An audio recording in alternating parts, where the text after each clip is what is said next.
Os nossos cumprimentos a todos e votos de muita paz.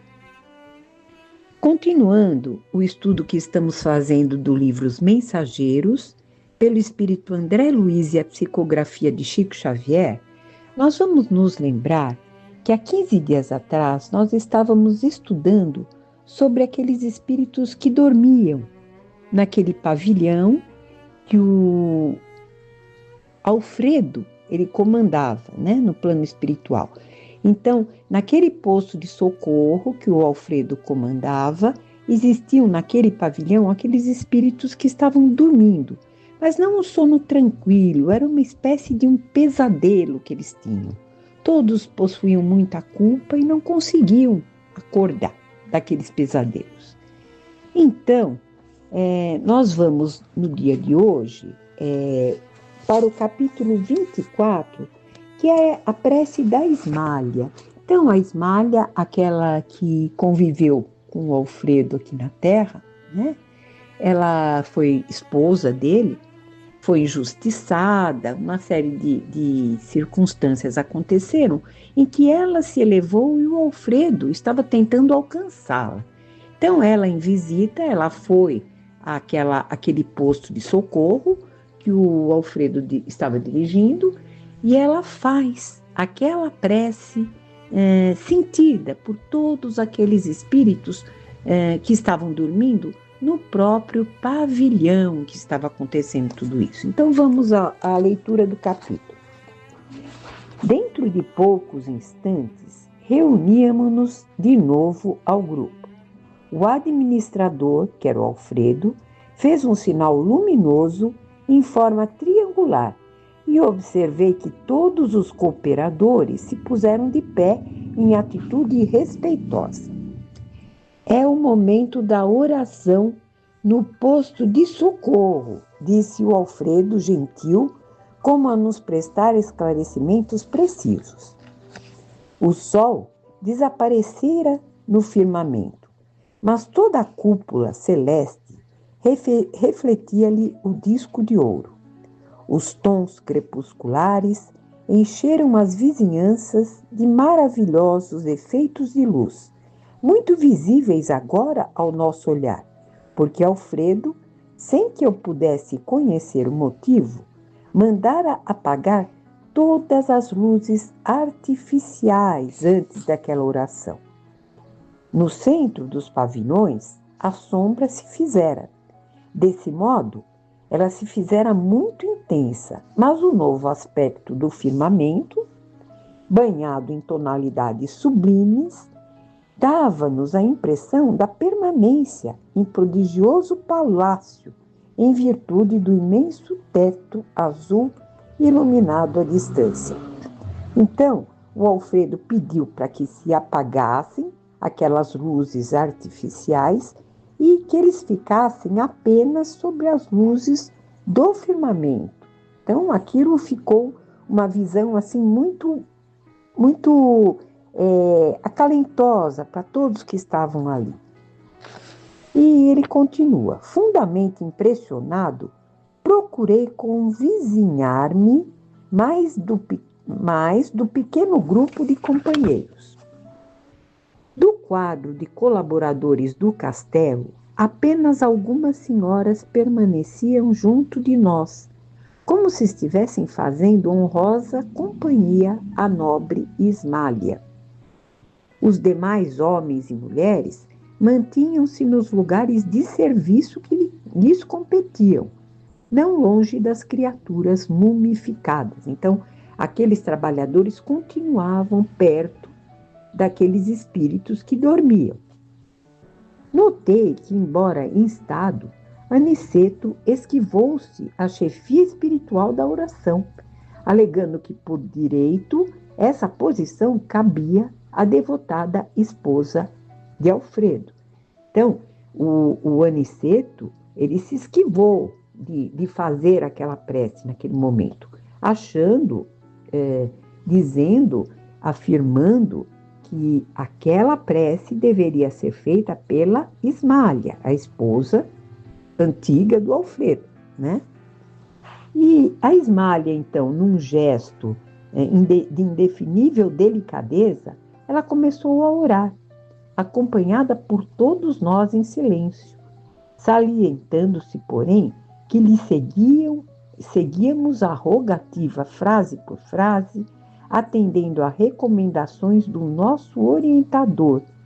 Ele aconselhou a repetir em pensamento cada expressão, a fim de imprimir o máximo ritmo e harmonia ao verbo, ao som e à ideia numa só vibração. Então, nós vamos dar uma pausa aqui e vamos nos lembrar que no capítulo do Evangelho, Pedi e obtereis, então isso é comentado nesse capítulo, né? Da prece em conjunto, a importância dessa prece em conjunto. Então aqui ele vai dizer, né, Kardec, a prece em comum tem ação mais poderosa quando todos os que a fazem se associam de coração num mesmo pensamento e têm a mesma finalidade, porque então é como se muitos clamassem juntos em uníssono. Então, é o que está sendo pedido aqui, para que todos acompanhassem aquela prece de Ismália,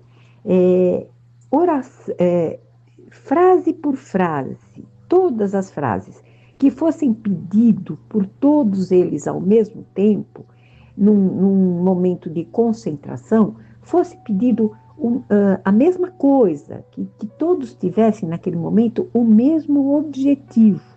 E ela teria, como fala o Evangelho, um valor maior, essa prece em comum. Então vamos à prece de Ismália.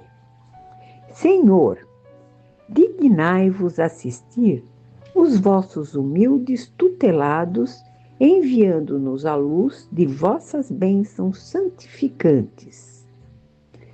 E dando uma pausa aqui, nós podemos pensar também que nesse momento, com certeza, nesses locais espirituais, nesses postos de socorro, quantos espíritos dormem, precisando muito das vibrações em uníssono.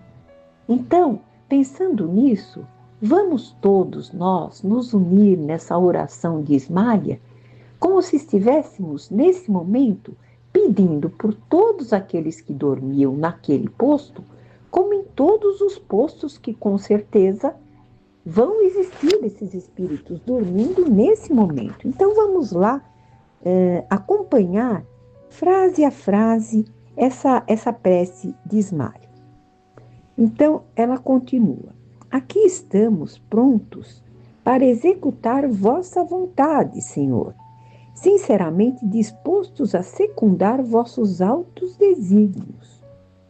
Convosco, Pai, reúnem-se os irmãos que ainda dormem, anestesiados pela negação espiritual a que se entregaram no mundo.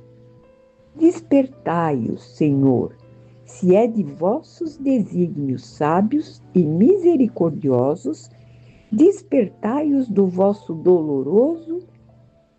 sono doloroso e infeliz. Então, é o que dizemos também na oração do Pai Nosso, né?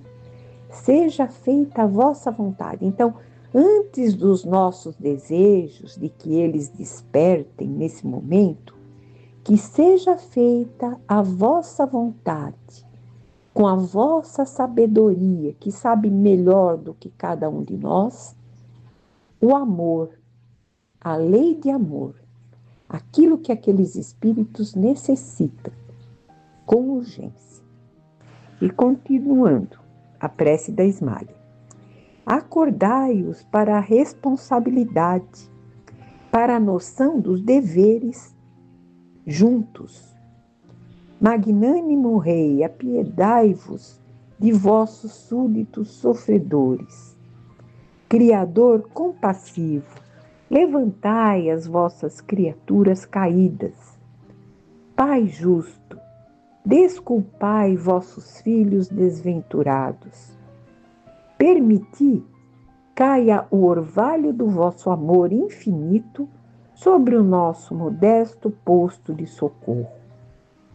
Seja feita a vossa vontade acima da nossa, mas se é possível, Senhor, deixai que os nossos doentes recebam um raio vivificante do sol da vossa bondade. A voz da Ismália penetrava-me o recesso do coração, dizia André Luiz.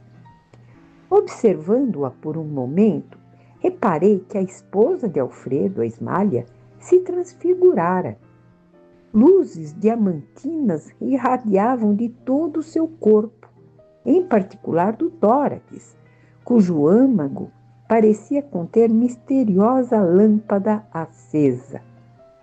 Em vista da ligeira pausa que imprimira a oração, observei a nós outros, verificando que o mesmo fenômeno se dava conosco, embora menos intensamente. Cada qual ali parecia apresentar uma expressão luminosa gradativa. As senhoras que acompanhavam a Ismália estavam quase semelhantes a ela, como se trajassem soberbos costumes radiosos, em que predominava a cor azul. Então, aquelas senhoras que acompanhavam a Ismália, elas tinham uma luz, elas projetavam uma luz bem parecida com a da Ismália, apesar que a da Ismália era superior à delas, né? Depois delas, em brilho, vinha a luz de Aniceto, de um lilás surpreendente. Em seguida, tínhamos Alfredo, cuja luz era de um verde suave e sugestivo, sem grande esplendor. Depois dele, vinham alguns servidores ostentando na fronte claridades sublimes, expressas em variadas cores, e logo após Vicente e eu mostrávamos fraca luminosidade, a qual, porém, nos enchia de júbilo intenso, considerando que a maioria dos cooperadores em serviço apresentava o corpo obscuro, como acontece na esfera carnal. Então, André Luiz já se sentiu feliz com aquela pequena luminosidade que ele e Vicente estavam emitindo naquele momento. E continuando, com voz pausada e comovedora, Ismália prosseguiu a sua prece. Temos ao nosso lado, Senhor, infortunadas mães que não souberam descobrir o sentido sublime da fé, resvalando imprudentemente nos despenhadeiros da indiferença criminosa. Isso ela está se referindo a todos aqueles que dormiam. E aí ela continua. Pais também que não conseguiram ultrapassar a materialidade no curso da existência humana, incapazes de ver a formosa missão que lhes confiastes. Vemos também cônjuges desventurados pela incompreensão de vossas leis augustas e generosas. Vemos ali jovens que se entregaram de corpo e alma aos alvitres da ilusão. Muitos deles atolaram-se no pantanal do crime, agravando débitos dolorosos. Agora dormem, Pai, à espera de vossos desígnios santos. Sabemos, contudo, Senhor, que este sono não traduz um repouso do pensamento. Quase todos eles, os nossos asilados, são vítimas de terríveis pesadelos, por terem esquecido no mundo material os vossos mandamentos de amor e sabedoria. Sob a imobilidade aparente, aqueles que dormiam, movimentava-se-lhes o espírito entre aflições angustiosas que, por vezes, não podemos sondar. São eles, Pai, vossos filhos transviados e nossos companheiros de luta, necessitados de vossa mão paternal para o caminho. Quase todos se desviaram da senda reta, pelas sugestões da ignorância que, como a aranha gigantesca dos círculos carnais, tece os fios da miséria, enredando destinos e corações. Deprecando vossa misericórdia para eles, rogamos igualmente para nós a verdadeira noção da fraternidade universal. Ensinai-nos a transpor as fronteiras de separação, para que vejamos em cada infeliz desses que estão dormindo o irmão necessitado do vosso entendimento. Ajudai-nos a compreensão, a fim de que venhamos a perder todo impulso de acusação nas estradas da vida. Ensinai-nos a amar como Jesus nos amou. Também nós, Senhor, que aqui vos rogamos, fomos leprosos espirituais, cegos do entendimento, paralíticos da vontade, filhos pródigos do vosso amor. Também nós já dormimos em tempos idos, nos postos de socorro da vossa misericórdia. Somos simples devedores, ansiosos de resgatar imensos débitos. Sabemos que vossa bondade nunca falha e esperamos confiantes a bênção de vossa, de vida e luz. E fizera Ismália uma nova pausa, agora mais longa, e o André Luiz, ele enxuga os olhos umedecidos de pranto. Suave calor, todavia, apossava-se-me da alma. E tão intensa era essa nova sensação de conforto, que interrompia a concentração em mim mesmo, a fim de olhar em torno. Então, André Luiz, como um pesquisador, como um curioso, ele vai olhar em volta, não só para ele, né, naquela pausa da prece. E ele vai dizer: fixando instintivamente o alto, enxerguei maravilhado grande quantidade de flocos esbranquiçados, de tamanhos variadíssimos, a caírem copiosamente sobre nós que orávamos, exceto sobre os que dormiam. Tive a impressão de que eram derramados do céu sobre nossa fronte, caindo com a mesma abundância sobre todos, desde Ismália até o último dos servidores. Não cabia em mim de admiração, quando o novo fenômeno me surpreendeu. Os flocos leves desapareciam ao tocar-nos, começando, porém, a sair de nossa fronte e do peito grandes bolhas luminosas com a coloração da claridade de que estávamos revestidos, elevando-se no ar e atingindo as múmias numerosas. Então, para nós que pensávamos, né, que apenas aqueles que oravam estavam sendo beneficiados, muito pelo contrário.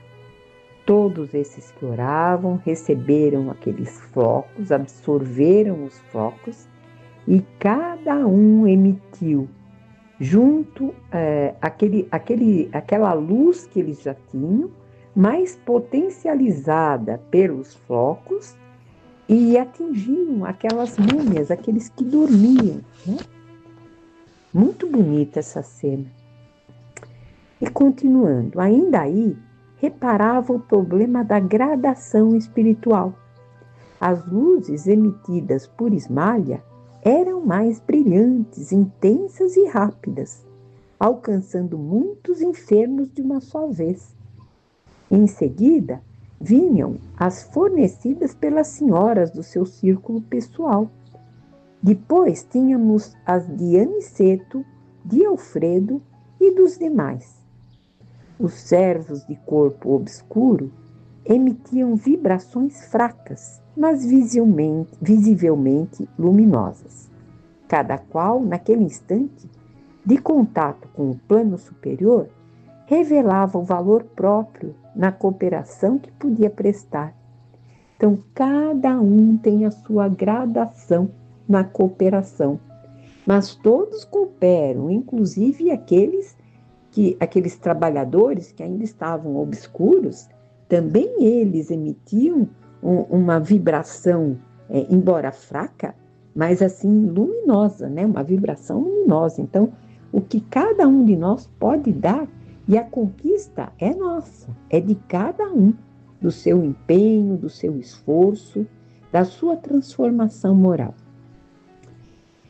E continuando, observando-me o assombro, Aniceto falou-me aos ouvidos. Na prece, encontramos a produção avançada de elementos força. Eles chegam da providência em quantidade igual para todos os que se deem ao trabalho divino da intercessão. Mas cada espírito tem uma capacidade diferente para receber. Essa capacidade é a conquista individual para o mais alto. E como Deus socorre o homem pelo próprio homem e atende a alma pela própria alma, cada um de nós somente poderá auxiliar os semelhantes e colaborar com o Senhor com as qualidades de elevação já conquistadas na vida.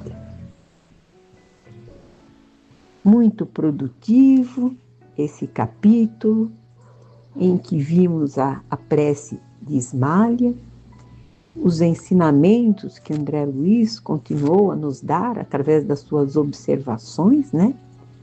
Daqueles flocos que caíam sobre todos aqueles que oravam, e esses que oravam acabavam emitindo para todos aqueles enfermos espirituais que ali estavam dormindo, transmitindo a força que vinha deles mesmos, né? Aquela força da conquista de cada um de nós. Então, façamos uma reflexão sobre esse capítulo, o que nós poderemos ajudar de acordo com a nossa transformação moral. A lei de amor, ela alcança a todos, que saibamos aproveitar tudo isso que nos é dado e esse conhecimento, acima de tudo. Então, nós nos encontraremos daqui a 15 dias para o capítulo seguinte, né, que é o capítulo 25. Até lá e fiquem com Deus.